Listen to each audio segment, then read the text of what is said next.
तो hello guys. आज है अपना रेशियो का लेक्चर नंबर 4। और इसी के साथ ही ये रेशियो का लेक्चर लास्ट लेक्चर भी होने वाला है। तो कल से कंटिन्यू करते हैं, जो क्वेश्चन खत्म किए थे हमने उससे आगे से देखते हैं। क्वेश्चन को पढ़ेंगे, समझेंगे और करने की कोशिश करेंगे। नहीं होगा तो मैं कराऊंगा।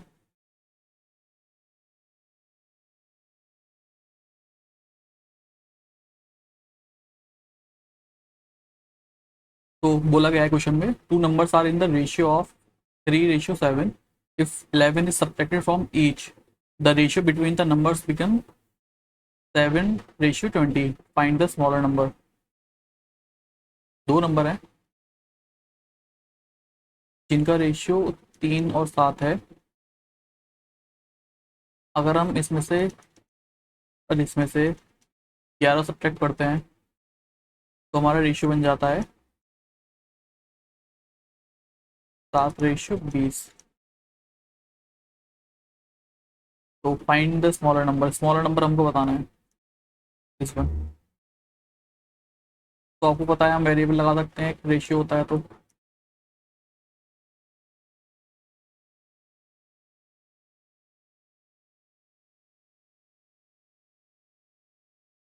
दोनों में से 11 कम करा तो रेशियो हमें क्या मिला, 7:20। अब अगर हम यहाँ क्रॉस मल्टीप्लाई करेंगे तो 20 इधर जाएगा, 60x plus minus sorry 220 is equals to 49x minus 11 के साथ से मल्टीप्लाई होगी तो क्या आएगा, 77। अब यहाँ पे हम 49 को उधर ले आते हैं तो हमारे पास मिलेगा 11x। और 220 को इधर ले जाते हैं तो हमें कितना मिलेगा, 220 में से हटा हुआ, ये 10 में से 7 गया, 3 बचा। यहाँ एक है, 11 में से 7 गया 4, तो 143 हमें यहाँ पे मिलेगा।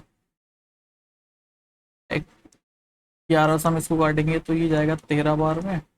एक्स हमारे पास यहाँ पे 13 निकल कर आ गया। पूछा है हमसे छोटा नंबर। छोटा नंबर क्या है, 3x। तो 3 की मल्टीप्लाई हम यहाँ पर एक्स से कर देंगे तो हमें 39 हमारा आंसर मिल जाएगा। ये तो था हमारा बेस मेथड, बेसिक मेथड बोल सकता हूँ मैं इसको। अगर आप बेसिक से जाओगे तो आप इस तरह से करोगे, और बेसिक से करके सिलेक्शन नहीं होता है। सिलेक्शन के लिए हमें चाहिए प्रो मेथड। तो प्रो मेथड क्या है, अगर आप देखो यहाँ पे 3:7 और 7:20 दिया हुआ है। हम यहाँ पे डिफरेंस देखेंगे तो कितने का है, 13 का। और यहाँ डिफरेंस कितने का है, 4 का। तो डिफरेंस से अपोजिट में मल्टीप्लाई करेंगे, यानी कि 4 की मल्टीप्लाई यहाँ पे और 13 की मल्टीप्लाई यहाँ पे। तो जो रेशियो हमारे पास निकल कर आएगा वो क्या आएगा, 13 तिया 39, 13 सत्ते 91 और ये 80। तो अब आप यहाँ पे देखो कि 91 से 80 हो गया है, तो कितना की कमी आई है, 91 से 80 होने में 11 की कमी आई है। और इधर 39 से 28 आ गया है तो यहाँ भी 11 की कमी आई है। यानी अब हमारी जो इक्वेशन है, जो रेशियो है वो सेटिस्फाई कर रहा है। दोनों में इक्वल कम हुआ था तो इक्वल ही कम हो रहा है। अब हमारा रेशियो में तो 11 कम हो रहा है, बट क्वेश्चन में एक्चुअल वैल्यू में कितना कम बोला है, इफ 11 इज सब्ट्रैक्टेड। तो क्वेश्चन में भी 11 ही बोला है। तो यानी जो हमारे नंबर्स निकल कर आए हैं ना, वो हमारे नंबर्स एक्चुअल वैल्यूज हैं सारी। अब हमसे कुछ भी पूछ सकता है, हम वो बता सकते हैं इसको। जो पूछेगा वो बता देंगे। अब पूछा है फाइंड द स्मॉलर नंबर, तो स्मॉलर नंबर हमारे पास क्या है, 39। 39 हमारा आंसर हो जाएगा। ठीक है, अगला क्वेश्चन देखेंगे।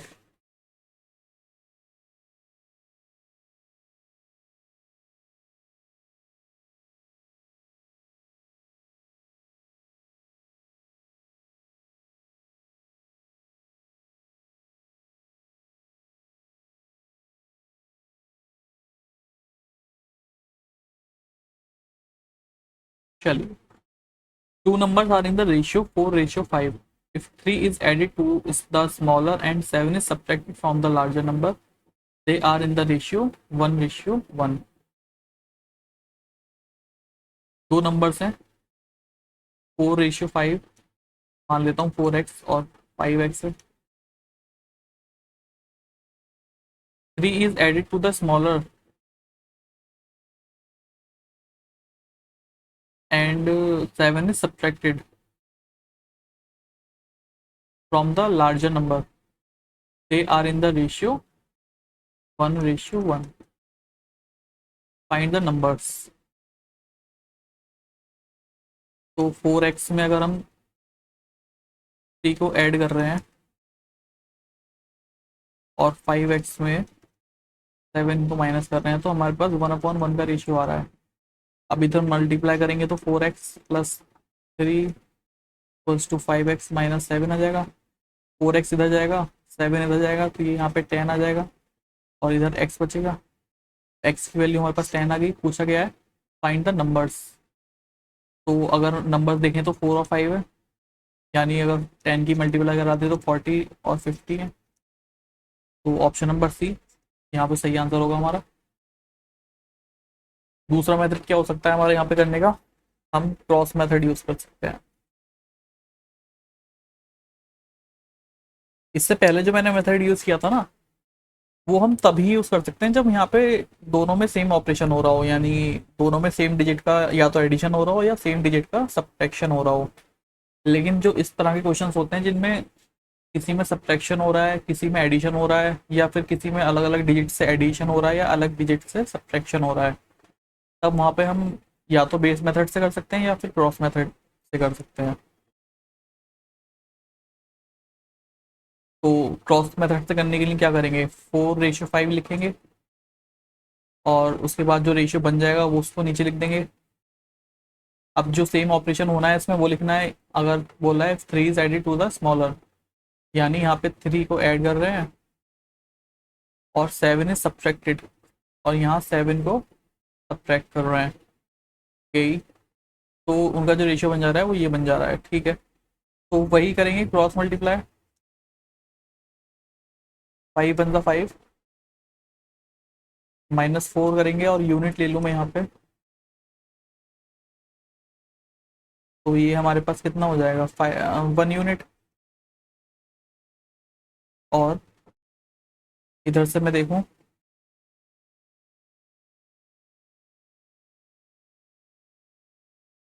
3 1 जा 3, क्रॉस मल्टीप्लाई करेंगे, -7 1 जा 7, अब माइनस का 7 है तो यही लगाएंगे. और ये माइनस माइनस प्लस, जब ब्रैकेट खुलेगा तो ये प्लस का हो जाएगा 7 और यहाँ पे 10 आ जाएगा, यानी 1 यूनिट की वैल्यू हमारे पास कितनी आ गई 10. हमसे पूछा है नंबर्स पूछे हैं, तो नंबर्स क्या हैं 4 और 5. 10 की मल्टीप्लाई करा देंगे तो 40 और 50, यहाँ पर हमारा आंसर आ जाएगा. दोनों में से किसी मेथड से आप जा सकते हो, आंसर आपको सेम ही मिलेगा.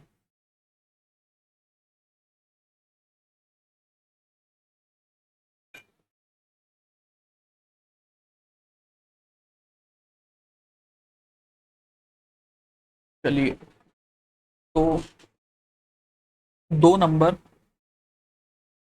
रेशियो में है 4:5 और if 17 is subtracted from each, 17 कम कर रहे हैं हम, सब्ट्रैक्ट कर रहे हैं दोनों में से, तो the new numbers are in the ratio, जो नए नंबर आ रहे हैं वो 11 और 14 के रेशियो में है. अगर 20 को ऐड करेंगे तो इसको करते हैं 4:5 और जो बन जाएगा वो 11:14 होगा. कितना सब्ट्रैक्ट करना है इसमें 17, दोनों में से 17 सब्ट्रैक्ट करना है, तो साइन लिखने की जरूरत नहीं है. अगर सेम साइन होते हैं तो उनको नहीं लिखते, अगर प्लस प्लस है तो मत लिखो, माइनस माइनस है तो मत लिखो. हाँ, लेकिन अगर प्लस माइनस है तब लिखना पड़ेगा. अब यहाँ मल्टीप्लाई कराएंगे तो 14 चौके 56 और 11 पंजे 55, तो कितना आ जाएगा 1 यूनिट. और यहाँ से मल्टीप्लाई कराएंगे तो ये कितना आ जाएगा. हम यहाँ से ना एक चीज़ और कर सकते हैं, अगर मुझे आप देखोगी पहले यहाँ पे देखो 11 × 17 करना है, माइनस करना है फिर 14 × 17। तो मैं 17 मतलब उल्टा लिख दिया मैंने, यहाँ से -11 × 17 करना है वरना नेगेटिव हो जाएगा। तो मैं 17 यहाँ से कॉमन ले सकता हूँ और 14 - 11 कर सकता हूँ। तो ये कितना आ जाएगा 17 × 3। तो इसलिए मैं यहाँ से डायरेक्ट लिख रहा हूँ 17×3 = 51। तो एक यूनिट की वैल्यू 51 आ गई है। अब नंबर्स, ओरिजिनल नंबर्स क्या थे हमारे पास, 4:5। तो यहाँ से 4 × 1 = 4, 4 × 5 = 20 और 5 × 5 = 25, 5 × 1 = 5। अब बी साइड करना है दोनों में। तो बी साइड करेंगे तो कितना आ जाएगा 224 और ये 275। कौन सा ऑप्शन है 275, 224? ये भी नहीं है, ये ऑप्शन नंबर सी यहाँ पे हमारा करेक्ट आंसर होगा। ठीक है,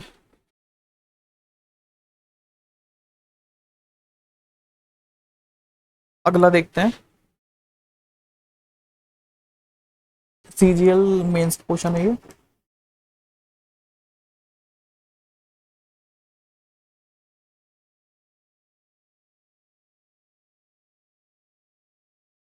तो क्या कह रहा है, two numbers are in the ratio 3:5 if 13 is subtracted from each, the new numbers are in the ratio 10:21 if 5 is added to each of the original number।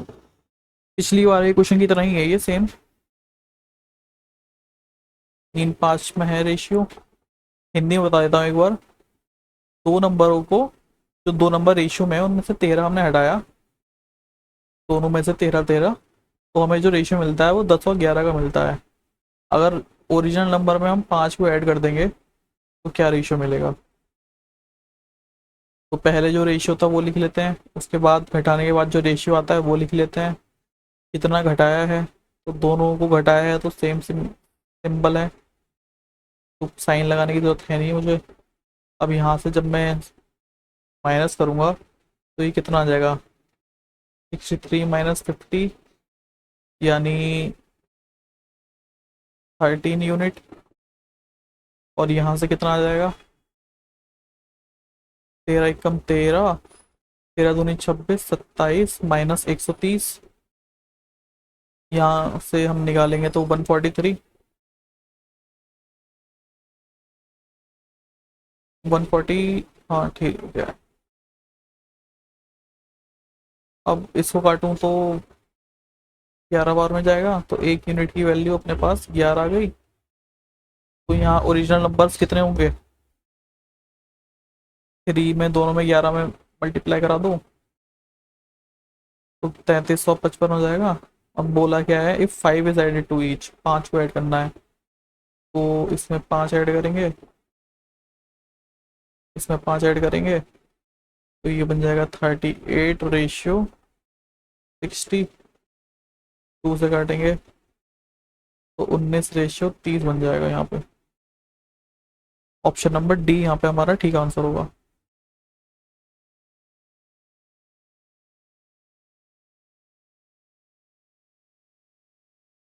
ठीक है, नेक्स्ट क्वेश्चन देखें।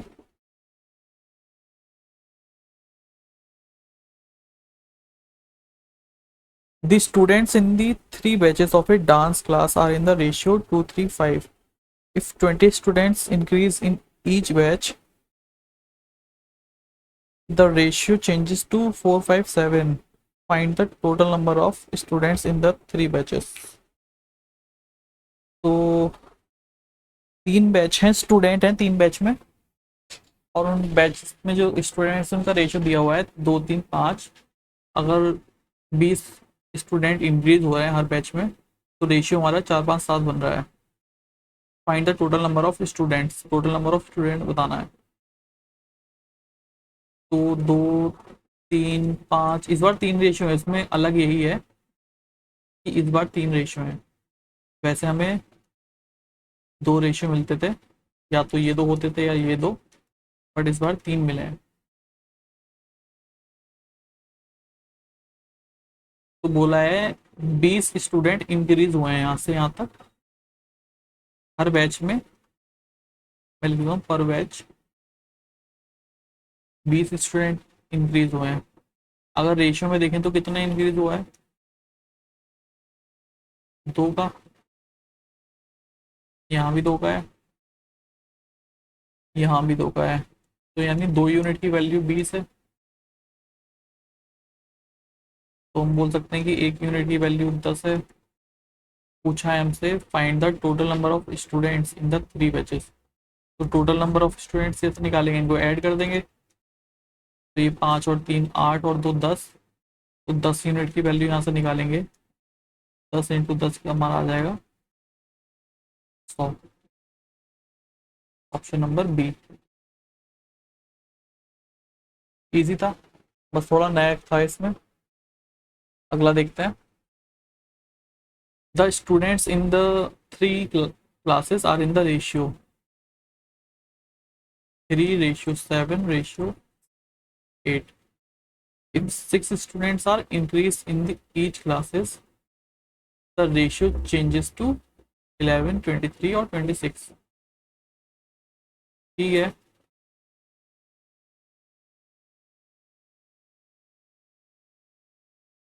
बोल रहा है इफ 6 स्टूडेंट्स 6 स्टूडेंट पढ़ रहे हैं हर class से, तो find the total number of student. Total number of student बताने हैं फिर। एमटीएस का क्वेश्चन है आपका ये। तो कितने पढ़ रहे हैं, 6। और रेशियो में हम देखें तो यहाँ से हमारा इंक्रीज आ रहा है 8 का, यहाँ से इंक्रीज आ रहा है 16 का, तो यहाँ इंक्रीज आ रहा है 18 का। तो यहाँ इंक्रीज अलग अलग आ रहा है। तो अब पहले क्वेश्चन में और इसमें क्या अंतर था, इसमें देखो आप इंक्रीज सेम था तीनों में, और यहाँ पे इंक्रीमेंट अलग अलग है। तो इस तरह के क्वेश्चन हम कैसे कर सकते हैं वो देखेंगे हम।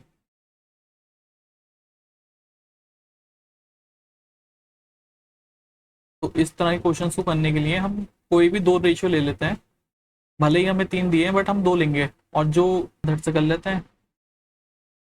3:7, 11:23, और इंक्रीज हो रहा है 6 का। क्रॉस मेथड यूज करेंगे तो यहाँ पे कितना आ जाएगा, 77 माइनस 69 यूनिट। इसके बराबर ये है तुम्हारा, और 66 के बराबर। यहाँ से माइनस करेंगे तो हमारा 7 आ जाएगा। 72 के बराबर है ये। यहाँ से माइनस करेंगे तो कितनी वैल्यू हमें मिलेगी, 69 और 7 में 8 यूनिट की वैल्यू मिलेगी, 72। और 1 यूनिट के लिए हमें डिवाइड देना पड़ेगा, तो ये 9, यानी 1 यूनिट की वैल्यू 9 आ गई है। टोटल पूछा है हमसे कितने हैं, तो 3 7 10 और 1 18। तो हम 18 यूनिट की वैल्यू निकालेंगे। 9 में 18 से मल्टीप्लाई दे देंगे, तो हमारे पास यहाँ पे आ जाएगा 162।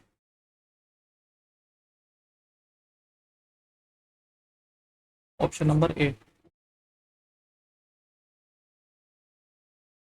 ठीक है। तो इस तरह का क्वेश्चन आता है कि डिफरेंस अलग इंक्रीज हो रहा है रेशियो में, और 3 रेशियो है अपने पास, तो हम 2 को लेंगे, किसी भी 2 को ले सकते हैं। इसमें ऐसा कुछ नहीं कि स्टार्टिंग के 2 लेने या लास्ट के। जो 2 आप लेना चाहो वो 2 ले सकते हो, और उसको फिर जो अपना पहले वाला मेथड जो मैंने बताया आपको, क्रॉस मेथड, उससे सॉल्व करके आंसर निकाल सकते हो। अब यहाँ से हम देखेंगे इनकम एंड एक्सपेंडिचर वाले क्वेश्चंस को।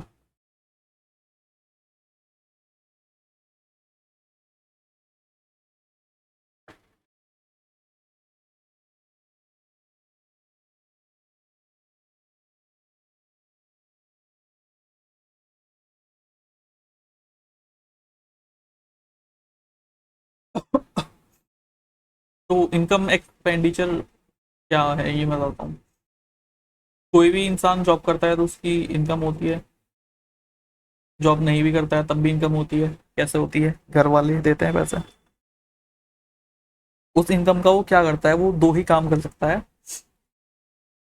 या तो उसको उड़ा देगा, मतलब एक्सपेंड कर देगा, या सेव कर लेगा।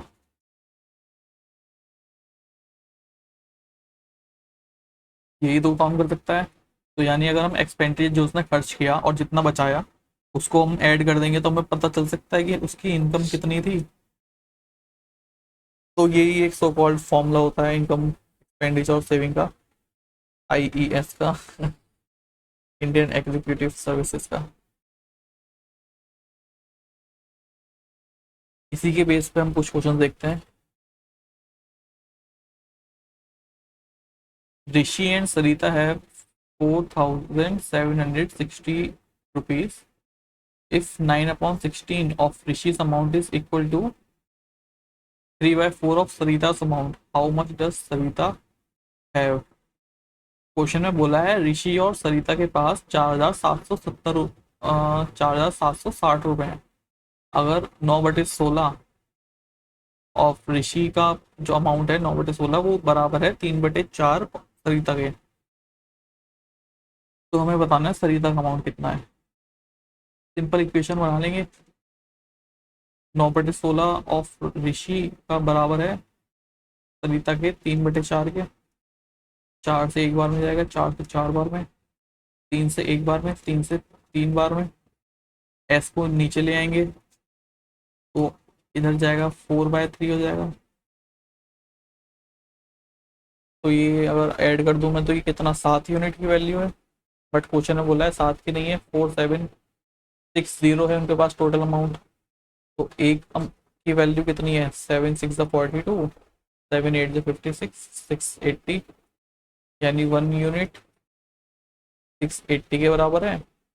3 यूनिट सरिता का पूछा है क्वेश्चन में, हाउ मच डस सरिता है। तो सरिता के पास कितना है, 3 है। तो यहाँ पे 3 की मल्टीप्लाई करा दूं,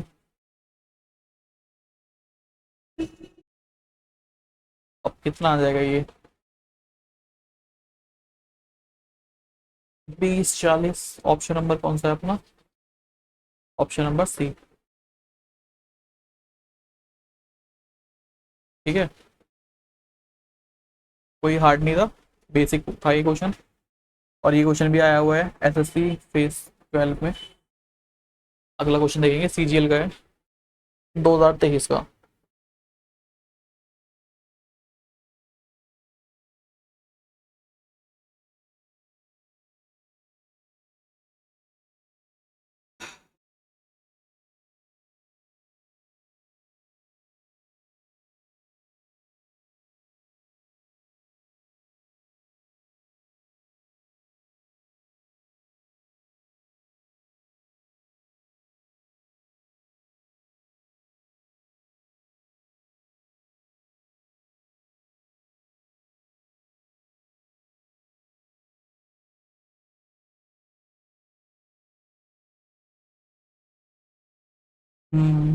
तो करें क्वेश्चन।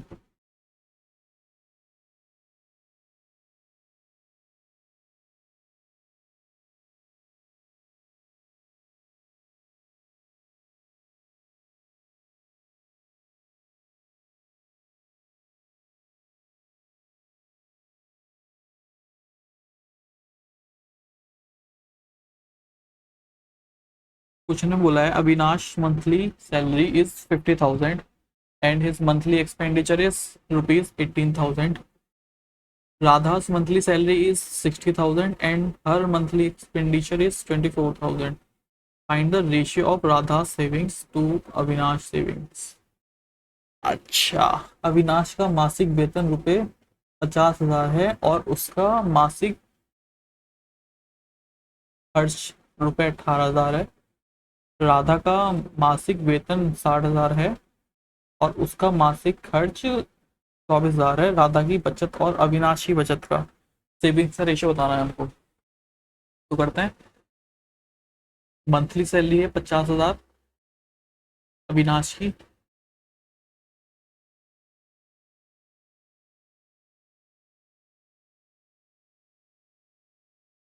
इसको मैं ऐसे लिख लेता हूँ, इनकम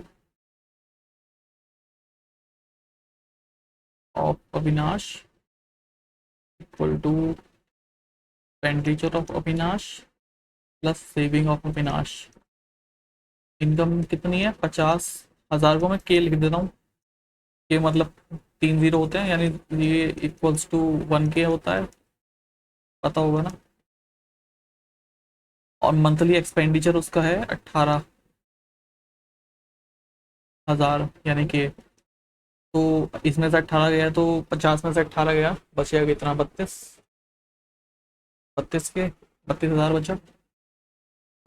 और बोला है राधास मंथली इनकम इज, तो अब यहाँ पे मंथली इनकम ऑफ राधा लिख लेता हूँ।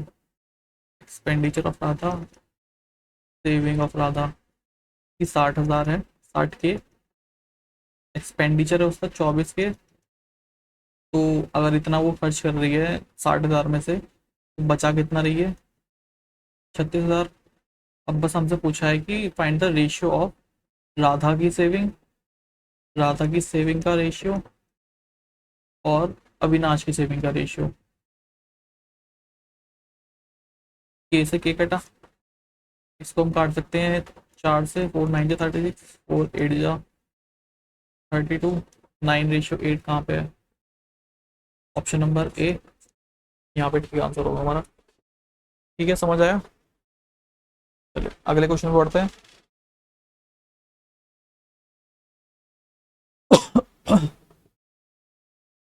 The expenditure and savings of a person are in the ratio 4:3। Okay, expenditure और सेविंग का रेशियो दिया हुआ है 4:3। His savings increases by 1/5 of his income।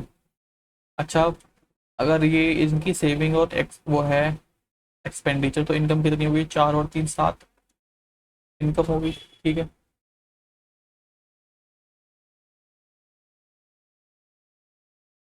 Savings उसकी इंक्रीज हो रही है 1/5 of his income. Okay, and income remains the same, यानी इनकम तो सेम रहने वाली है, constant. What is the new ratio of his expenditure and savings. तो अगर हम इस क्वेश्चन में, यहाँ मैं बताता हूँ, 4 और 3 है। अगर मैं 2 जीरो इधर लगा दूँ और 2 जीरो इधर लगा दूँ तो कुछ फर्क नहीं पड़ने वाला। तो अगर ये एक्सपेंडिचर है, ये सेविंग है, तो इनकम दोनों को ऐड करके आ जाएगी 700। सेविंग्स बोल रहा है बड़ी है कितनी? 1/5 ऑफ इनकम। तो यहाँ से हम इसको काटेंगे तो ये कितना आ जाएगा? 5 और ये 140। तो इसमें 140 बढ़ाएंगे तो ये कितना हो जाएगा? 440। तो बोल रहा है कि जो इनकम है वो कांस्टेंट है, यानी ये 700 है। इनकम कांस्टेंट है, सेविंग्स उसकी 440 हो रही है। तो एक्सपेंड अब वो कितना कर रहा है? एक्सपेंडिचर कितना आ गया? 260। तो बस अब इन दोनों का रेशियो ही पूछा है क्वेश्चन में। रेशियो कितना निकाल लेंगे? 13:22 हमारे यहाँ पे आंसर आ जाएगा, ऑप्शन नंबर सी।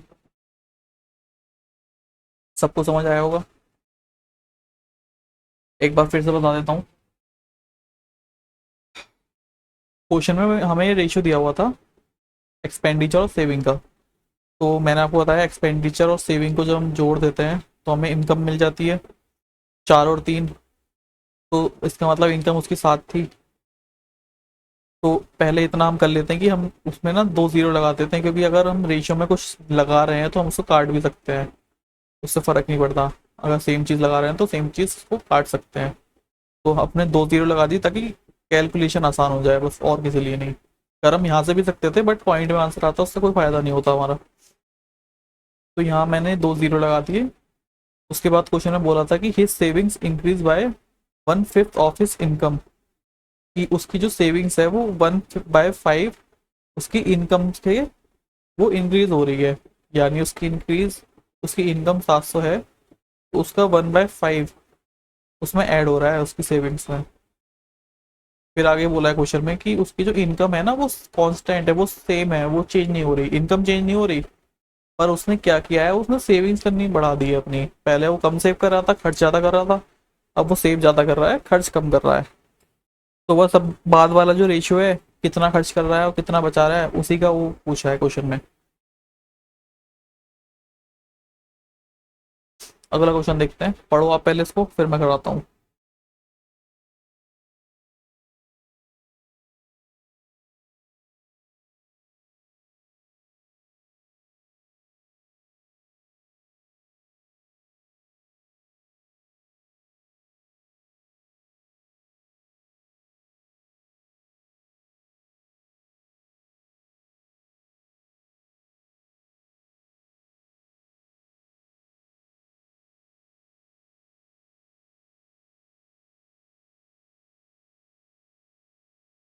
पढ़ लिया?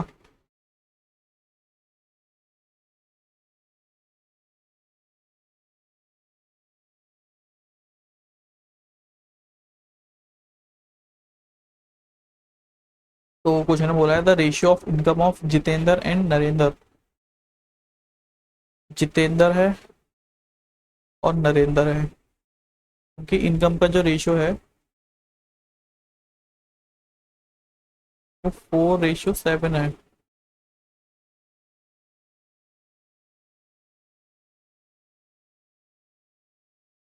And the ratio of their expenditure, और उनके जो एक्सपेंडिचर का रेशियो है वो 6:5 है। If Jitendra saves 400 out of rupees 2800 income. बोल रहा है जितेंद्र 400 सेव करता है और उसकी इनकम दे रखी है 2800, लेकिन रेशियो में इनकम कितनी है, 4। तो फोर, यहाँ पे मैं एक्स मान लेता हूँ उसको, यहाँ वाई मान लेते हैं। तो 4x की वैल्यू 2800, यहाँ से x की वैल्यू कितनी आ जाएगी,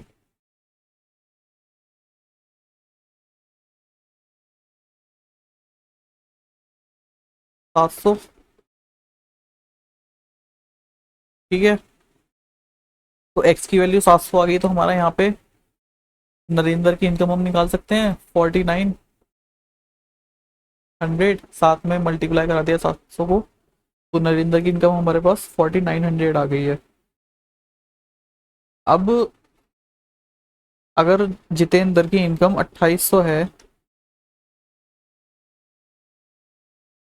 और वो बचा रहा है कितना, 400, इनकम इतनी है, सेविंग इतनी है, तो अगर मैं इनकम में से सेविंग माइनस कर दूंगा तो हमारे पास एक्सपेंडिचर का रेशियो निकल कर आ जाएगा 2400। मतलब ये जो एक्सपेंडिचर का वैल्यू उन्होंने दी है, इसकी वैल्यू 2400 है। कैसे है, हमें बता रखा है कि उसकी जो सेविंग है वो 400 है और उसकी इनकम है वो 2800 है। तो सोचो आप, इनकम 2800 है, इनकम क्या होती है, अगर हम एक्सपेंडिचर और सेविंग को जोड़ दें तो हमें इनकम मिल जाती है। अब अगर हमें इनकम दी हुई है और हमें एक्सपेंडिचर निकालना है, तो मैं सेविंग को इधर ले जाऊंगा तो सेविंग इनकम में से माइनस करेंगे तो एक्सपेंडिचर आ जाएगा। ठीक है, इजी था, कोई इसमें कैलकुलेशन का कुछ नहीं है। 6y की वैल्यू 2400 दे रखी है, तो 1y की वैल्यू कितनी है, 400, यानी उसका एक्सपेंडिचर भी 400 है। तो नरेंद्र का एक्सपेंडिचर कितना हो जाएगा, 5×4 = 20, 2000 रुपये। अब क्या पूछा है, then find the savings of Narendra. तो नरेंद्र की सेविंग्स कितनी है, अगर नरेंद्र की इनकम 4900 है और उसका एक्सपेंडिचर 2000 रुपये है, भाई इनकम हो रही है उसकी 4900 और 2000 रुपये खर्च कर दे रहा है, तो, तो मैं कह सकता हूँ कि 2900 बचा रहा है। ऑप्शन नंबर ए यहाँ पे ठीक आंसर होगा। ठीक है, अगला क्वेश्चन देखते हैं। पढ़ें पहले आप इस क्वेश्चन को, फिर मैं कराता हूँ।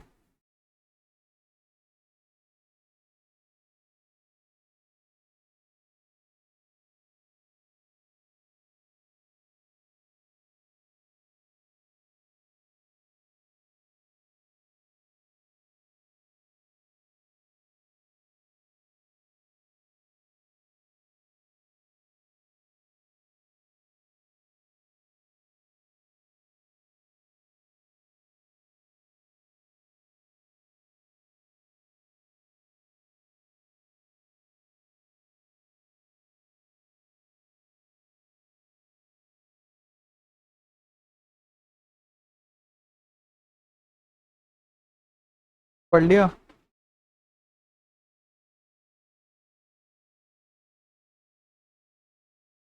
तो the annual income of Anand and Bharat are in the ratio. Anand और भरत की जो इनकम है,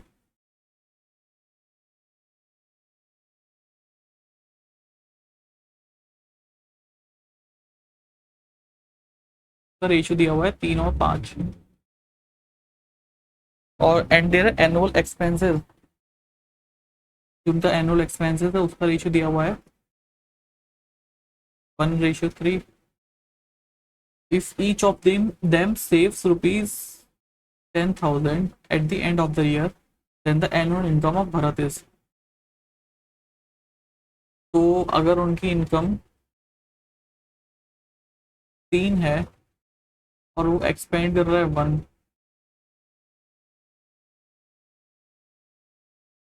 तो सेविंग कितनी होगी? 2। और उसकी इनकम अगर 5 है और वो 3 एक्सपेंड कर रहा है, तो उसकी इनकम सेविंग भी 2 होगी। यानी ये जो सेविंग का रेशियो आ गया वो 2:2 आ गया। लेकिन क्वेश्चन में बोला है each of them save rupees 10,000, यानी वो दो दो सेव नहीं कर रहा है। 2 यूनिट की वैल्यू क्वेश्चन में दी हुई है 10,000। देन एनुअल इनकम बतानी है, तो 1 यूनिट की वैल्यू अपने पास 5,000 आ गई। इनकम कितनी है भारत की बतानी है, तो 5 यूनिट की वैल्यू 25,000 यहाँ पे आंसर हो जाएगा हमारा।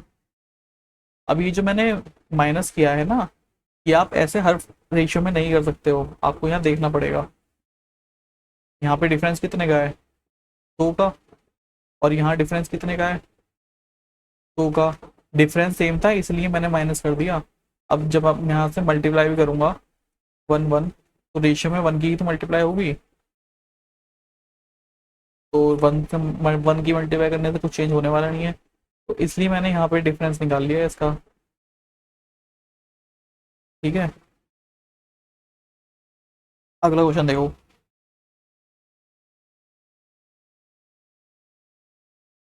Ratio of monthly incomes of A and B is 4:5।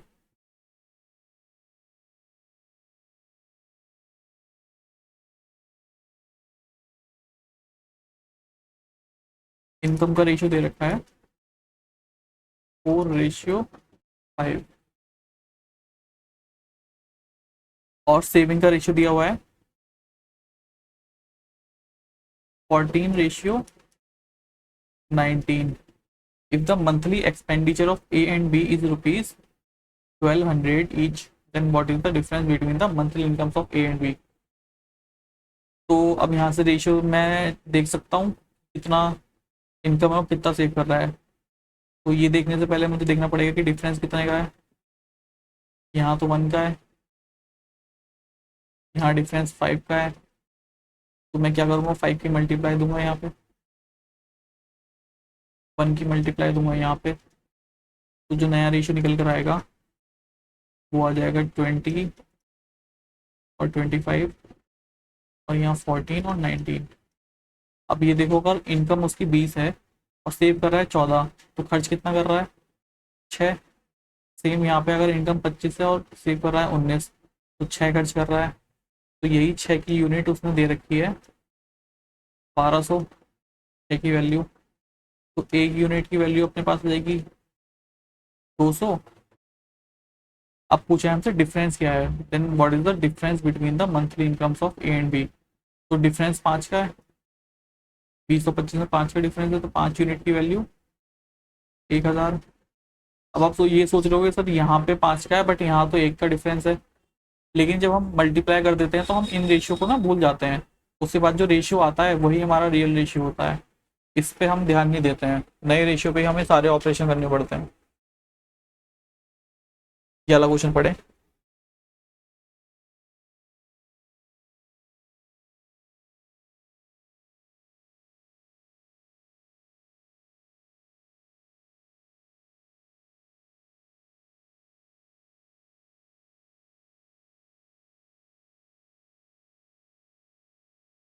तो बोला गया है क्वेश्चन में the ratio of monthly incomes of A and B is 4:5।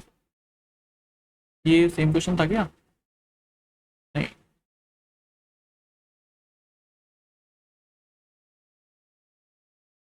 Income दी गई है 4:5 and that of their monthly expenditure is 38। If the income of A is equal to the expenditure of B, income जो A की है वो B के expenditure के बराबर है। आपको रेशियो में बराबर दिख रहे हैं ये कहीं से कहीं तक? बराबर नहीं है, तो बराबर करने पड़ेंगे। तो इसको 8 बनाने के लिए मुझे 2 से मल्टीप्लाई करनी पड़ेगी, 3 2 4 8 हो जाएगा, और 8 2 5 10 हो जाएगा, और ये 3 और ये 8। अब ये दोनों बराबर है। अब हम आगे का काम कर सकते हैं। If the income of A is equal to the expenditure of B, then what is the ratio of savings of A and B. तो अगर 8 उसकी इनकम है और एक्सपेंडिचर 3 है तो 5 सेव कर रहा है, 10 इनकम है 8 एक्सपेंड कर रहा है तो 2। सेविंग का रेशियो आ गया हमारा 5:2। ठीक है, अगला देखें। चलिए अगला देखते हैं।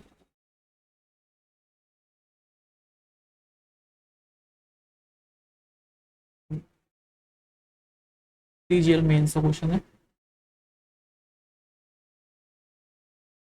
और शायद लास्ट है। इसके बाद क्लास खत्म। The income of A is 2/3 of B income. तो जो ए की इनकम है वो 2/3 है बी की इनकम के। अगर मैं बी को इधर ले आऊँ तो ए अपॉन बी 2/3 हो जाएगी, यानी ए रेशियो बी इनकम का जो रेशियो है वो 2/3 है। आगे ये बोला है एंड द एक्सपेंडिचर ऑफ ए का जो एक्सपेंडिचर है वो 3/4 है बी के एक्सपेंडिचर के। तो मैं बी को इधर ले आऊँगा, यहाँ से एक्सपेंडिचर का रेशियो मिल गया हमें 3/4। आगे क्या बोला है, if 1/3 of the income of B, 1/3 of the income of B is equal to the expenditure of ए।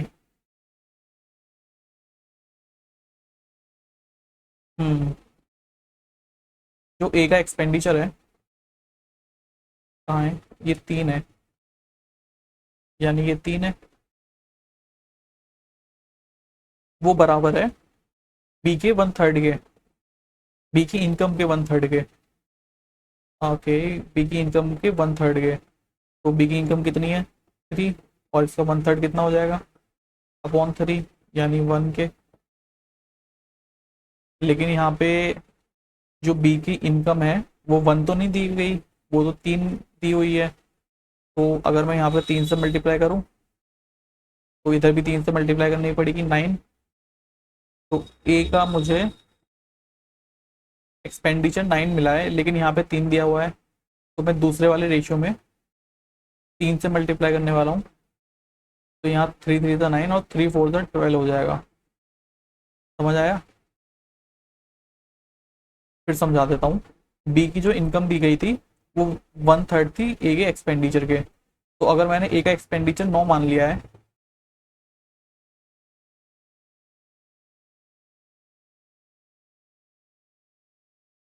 नहीं नहीं नहीं नहीं नहीं, यहाँ पे तो सेम रखेंगे रेशियो 3 4। यहाँ हम चेंज करेंगे, 3 से मल्टीप्लाई करेंगे 6 और 9। तो अगर बी की इनकम का 1/3, यानी बी की इनकम की 9 थी, उसका 1/3 ए के एक्सपेंडिचर के बराबर है। तो ए का एक्सपेंडिचर कितना है? 3। तो 3 3 9, तो यहाँ से इक्वेशन सेटिस्फाई हो रही है। तो इसलिए मैंने यहाँ से 3 की मल्टीप्लाई करा दी। अब मैं यहाँ से सेविंग का रेशियो निकाल सकता हूँ। 6 इनकम है, 3 एक्स खर्च कर रहा है, तो इनकम सेविंग उसके जाएगी 3/5। 3/5, ऑप्शन नंबर बी। फिर से समझाता हूँ इस क्वेश्चन को मैं।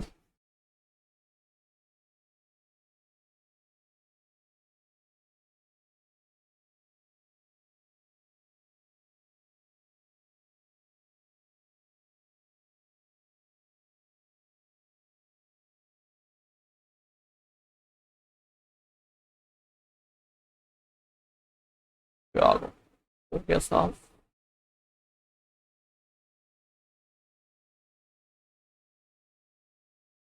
The income of A is 2/3 of B income. A की इनकम 2/3 है बी की इनकम के। तो मैं बी को इधर ले आऊंगा, तो मुझे ए और बी का रेशियो मिल जाएगा इनकम का। यानी ए और बी की इनकम का जो रेशियो है वो 2/3 मिल गया। अब क्या बोला है? And the expenditure of A. ए का जो एक्सपेंडिचर है वो 3/4 है बी के एक्सपेंडिचर के। तो मैं बी को इधर ले आऊँ, तो मुझे बी का एक्सपेंडिचर मिल जाएगा 3/4। अब मेरे से बोला है, इनकी जरूरत है नहीं अब, तो हटाओ इनको। अब मुझसे क्वेश्चन में बोला है if 1/3 of the income of B, 1/3 of the income of B, कितनी बी की इनकम है? मैंने अभी 3 मान रखी है। Is equal to the expenditure of A. A के एक्सपेंडिचर के बराबर है। ये एक्सपेंडिचर है यहाँ। एक एक्सपेंडिचर कितना है? 3। तो मैं यहाँ से इसको सॉल्व करता हूँ, तो ये तो 1 आ रही है। यहाँ पे इक्वेशन सेटिस्फाई नहीं हो रही है, 1 = 3 आ रहा है। अभी क्वेश्चन में बोला है कि वो इक्वल है, तो मुझे इसको 3 बनाना पड़ेगा। ये क्या है? अब आप सोचोगे ये 1 क्या है? यहाँ पे 1, ये जो इक्वेशन है ना वो है 1/3 बी। इसकी वैल्यू 1 आ रही है अगर हम यहाँ पे 3 पुट करते हैं।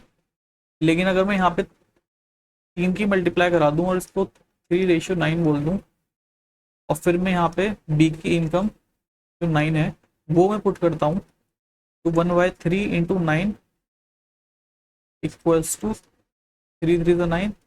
अब यहाँ पे 3 आ रहा है। क्वेश्चन में क्या बोला है? 1/3 of the income of B is equal to the expenditure of A. तो ए का एक्सपेंडिचर कितना है? 3। और अब यहाँ से इक्वेशन भी कितनी आ गई? 3। तो यहाँ से इक्वेशन सेटिस्फाई है। यानी अब जो इक्वेशन रेशियो हमारे पास आए हैं उन पे हम कर सकते हैं जो भी अपना ऑपरेशन करना है। तो अब यहाँ से सेविंग निकालेंगे, इनकम में से एक्सपेंडिचर को घटाएंगे, तो 6 में से 3 गया तो 3 आएगा, और इनकम में से फिर एक्सपेंडिचर घटाएंगे, 9 में से 4 गया तो 5 जाएगा। तो 3 और 5 हमारा आंसर। ठीक है, बहुत बेसिक से समझा दिया मैंने अब आपको, आई होप समझ में आया हो। तो अब इतना ही रखते हैं, बाकी अब नया कुछ चैप्टर शुरू करेंगे, शायद प्रोपोर्शन करें या जो भी करना है। रेशियो खत्म हो गया है। तो मिलते हैं अब नेक्स्ट क्लास में।